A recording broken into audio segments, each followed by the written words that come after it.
branches, 2 sont occupées, 1 par un pic noir. Quand on se balade en forêt comme ici, on voit parfois des arbres morts ou des périssants sur pied ou au sol.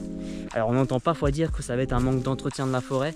Évidemment, c'est pas le cas. Ce sont des actions qui sont primordiales au maintien de la biodiversité forestière.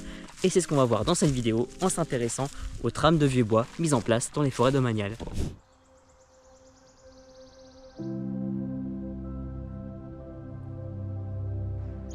Une part importante de la biodiversité forestière est intimement liée au bois mort et au vieux bois.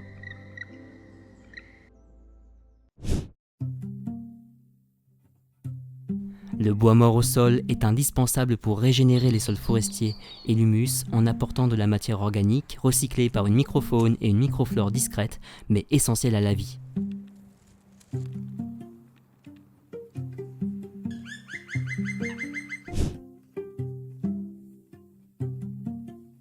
Les vieux arbres, sénescents ou morts, abritent des insectes xylophages qui vont nourrir de nombreux oiseaux, comme les pics, citelles et autres mésanges.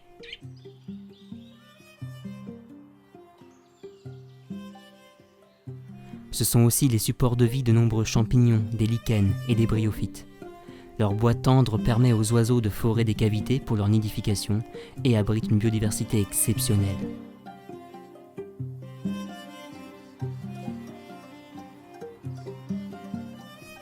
Ces arbres marqués par la vie peuvent être des chandelles ou des volis, des arbres présentant des fentes, des écorces décollées ou des loges de pique. À l'ONF, on les appelle les arbres bio. Ils sont matérialisés par un triangle inversé chamois et sont obligatoirement maintenus lors de l'exploitation, à raison d'au minimum 3 arbres par hectare.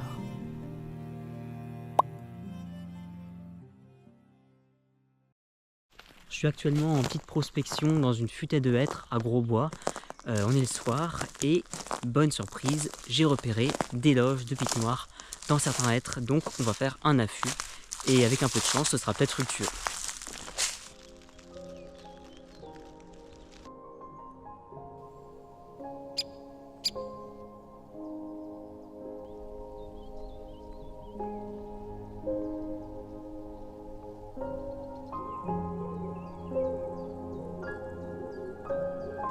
Un pic noir vient juste d'arriver dans sa loge. Je l'ai même pas vu, je l'ai pas entendu.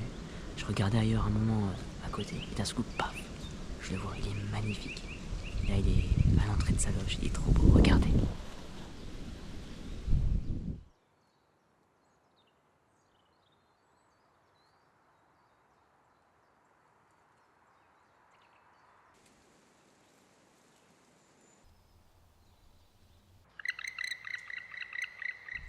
C'est une espèce qui est dite cavicole primaire. En fait, elle va creuser elle-même des loges dans des arbres vivants, donc avec du bois très dur comparé aux autres pics comme le pic et pêche.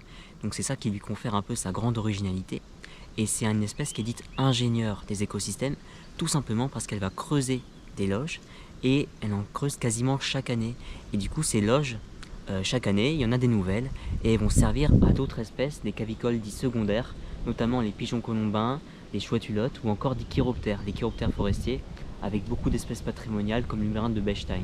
Et ça, c'est vraiment l'ingénieur de la forêt, le pic noir.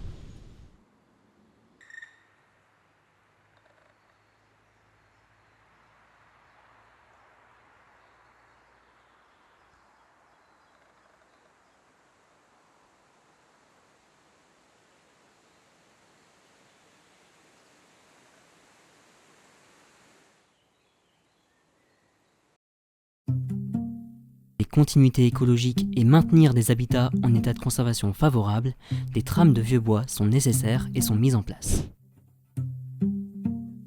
Les îlots de vieillissement sont laissés mûrir au-delà de la coupe d'exploitation habituelle pour avoir de vieux arbres et les îlots de sénescence laissés en libre évolution jusqu'à leur effondrement pour favoriser les vieux bois. Ces mesures mises en place dans les forêts domaniales françaises permettent d'avoir un minimum d'habitat favorable aux espèces liées au vieux bois et de façon connectée au sein d'un massif afin de concilier préservation de la biodiversité, exploitation et activités récréatives. J'espère que vous en aurez appris davantage sur ces mesures et la prochaine fois que vous vous baladez en forêt, eh bien pensez-y et regardez la beauté du vivant qui nous entoure si on lui laisse un petit peu de place.